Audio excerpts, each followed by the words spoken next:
literally just snowed, and because it's so sunny, the snow just kind of acts as some sort of reflector. So like literally, I've just got like, it's like as I've just got two big studio lights in my room, just lighting it up. Yeah.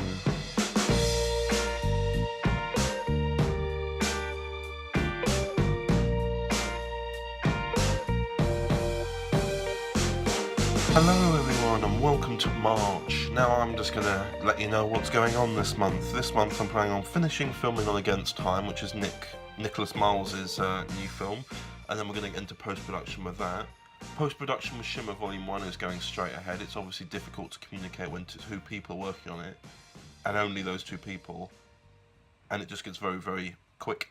And it's not very quick at all, but it's the time when he arrives here to edit with me flies by and we end up running out of time. Then we have to communicate via messages and it can be misunderstood. As well as that, Waterside Season 3 is now locked. If you can hear that fan from my computer right now, that's the sound of it rendering the final episode of Season 3, implying that it's done, by the way. Season 3 is finished, and now I can release that for the 7th of April as I always wanted to, which is good. I'd like to release it sooner, but unfortunately, or fortunately, Supers has started being released. It came out on the 28th of February, and the next episode is due on the 3rd, I believe? No, not... Yeah, the 3rd of March. And then you'll be having an episode twice a week. So that'd be good.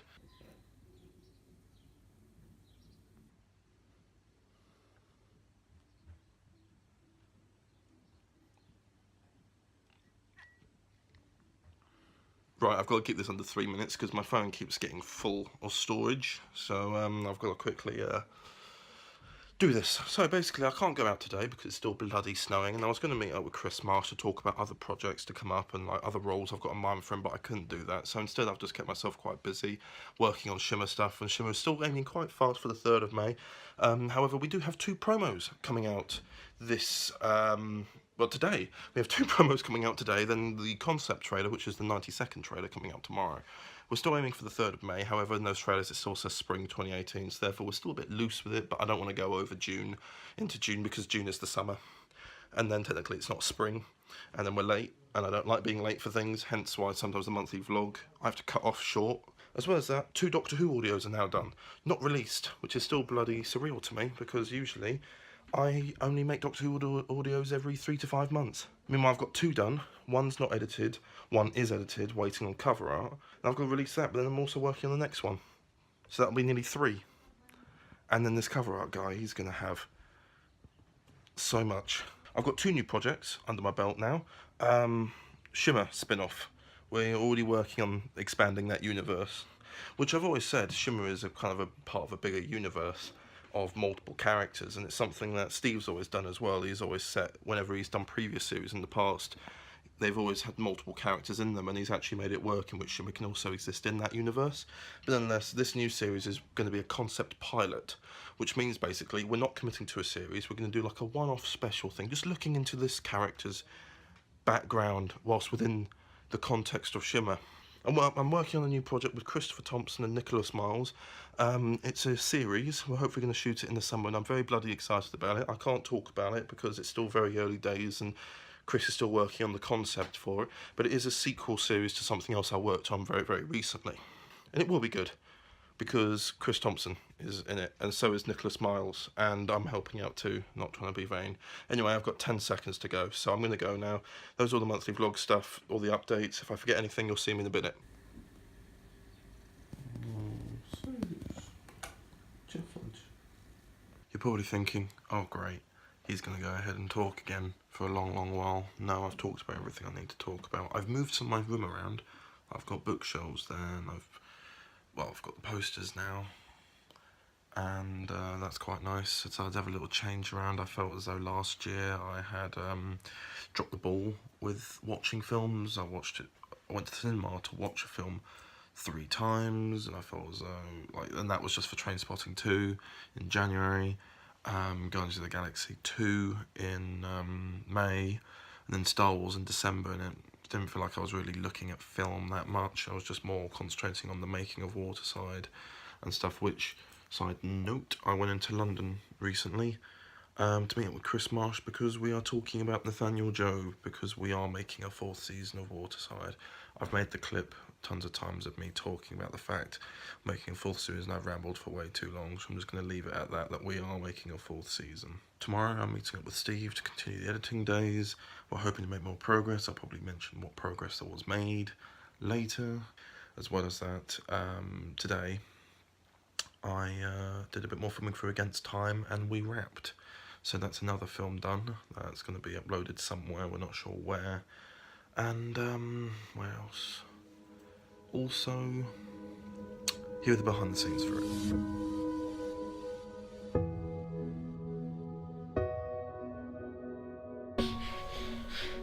Phone's still there. I realised I put my hand on it. Wait. Fucking amateur!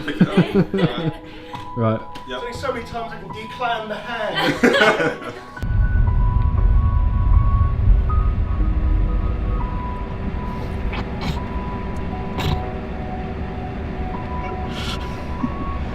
Can you look really angry quickly? Just do that.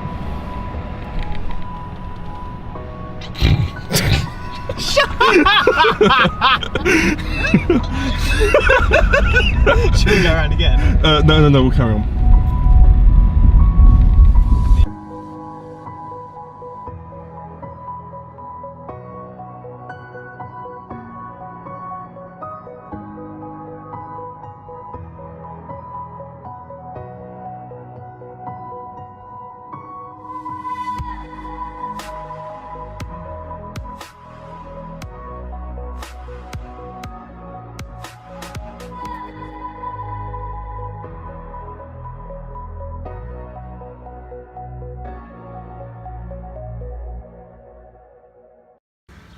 Who is this?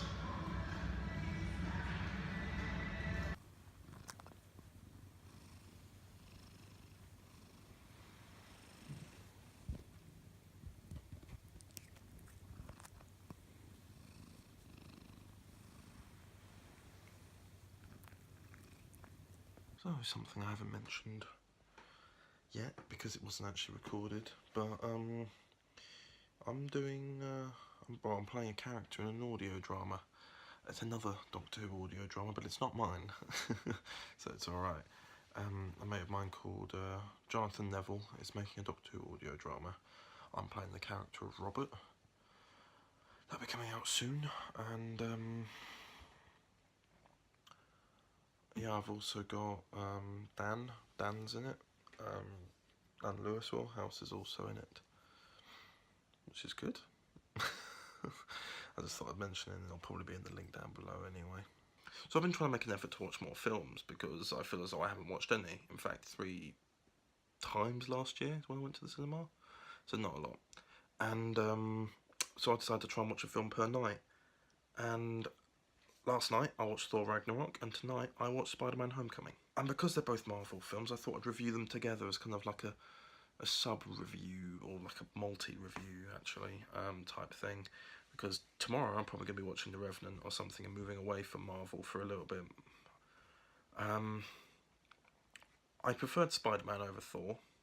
A lot of people are the other way around. With Spider-Man, I felt it was taking itself a little bit more seriously. I believe it had to, because they had to prove that Spider-Man could make a comeback after all the bloody reboots it's had. I do very much believe that they took it a lot more seriously, and my prime example of this is that it's kind of relating to Star Wars The Last Jedi in some way. The overhypedness of using comedy to rule the scene, as opposed to the scene standing by itself with a comedic punchline, or somewhere in there there's a funny bit.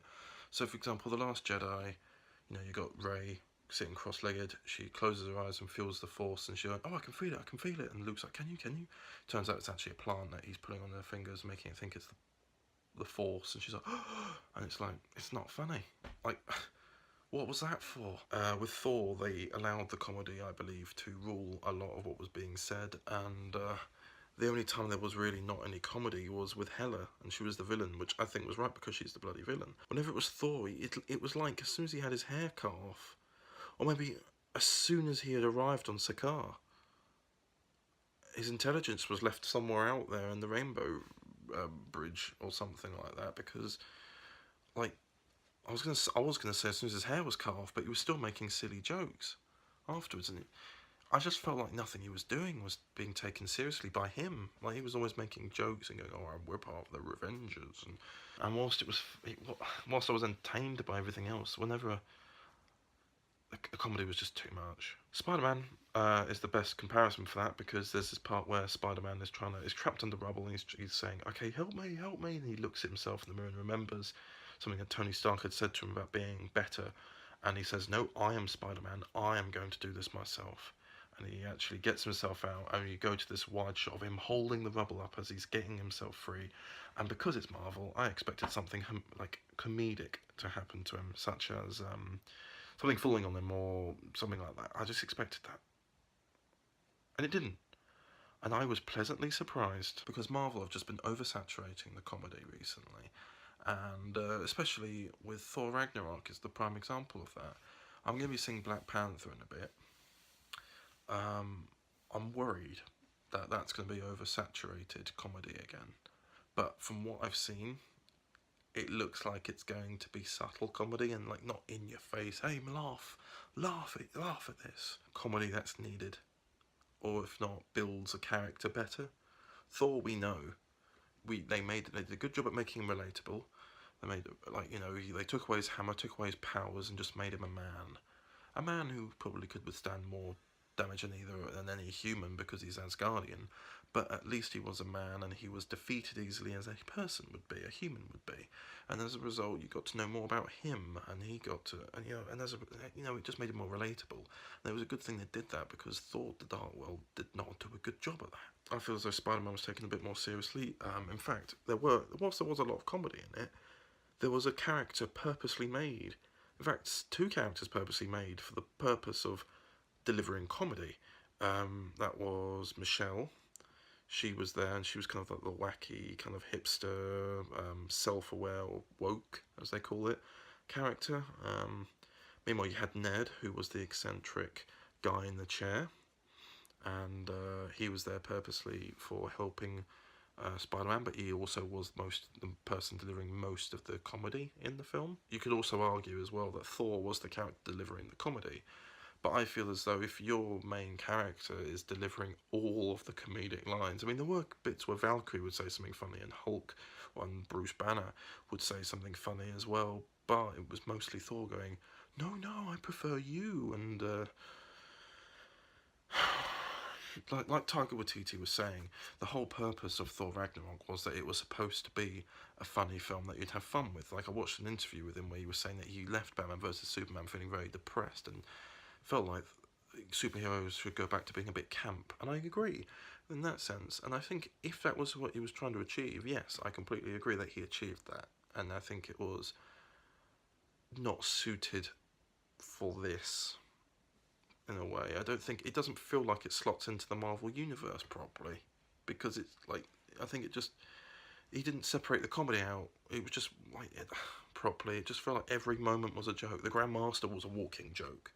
He was saying a joke every sentence, pretty much. Anyway, that's my review. That's 8 minutes now. Don't know if I'm going to cut that down. I'll probably be restructuring the movie little review things to be a bit better, maybe shorter, making them like a favourite of the month type thing. So there's one thing I haven't actually mentioned in this monthly vlog at all. Broadmoor called back. The guys who were running Broadmoor called us, and they wanted us to come back. Luckily, it was a small amount of people, so it's just my dad and stepmom going there, which means I'm not needed. Whilst I'm glad I'm not needed, I do also feel incredibly bad for feeling glad about it, because my dad and stepmom still have to go.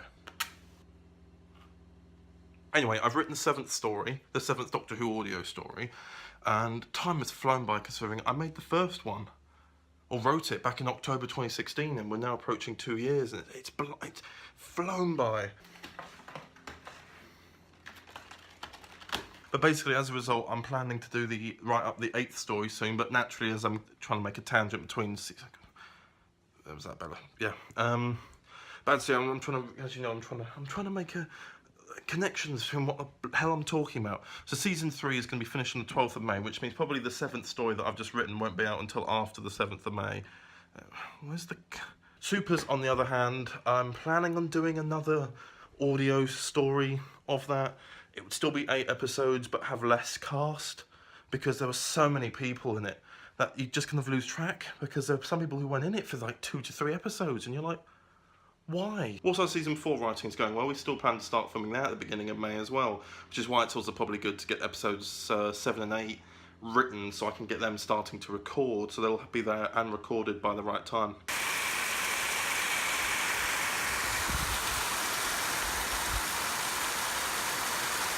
Since my little movie review, I've watched 3 short films, and they're the Blade Runner short films. Blade Runner 2022, called Blackout, Blade Runner 2036, Nexus Dawn, and Blade Runner 2048, Nowhere to Run. And they were pretty decent. I really liked them. I wasn't sure how small they were going to be, because I knew they were for context, but you could watch them by themselves and say they're in the Blade Runner universe, and you watch it by yourself and still get a good story out of it, which is exactly what you need. It's not just an addition to the film, they stand alone as their own films as well, which is really, really nice as well.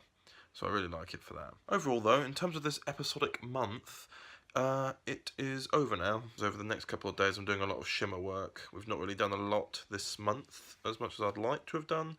In the meantime, we finished writing the final episode of season 4. Just gonna have it over script edited and stuff. No scene numbers are gonna change, so I'm just gonna schedule it as is. I'm gonna do the character list soon as, etc, etc, etc. Yeah, I'll see you next month.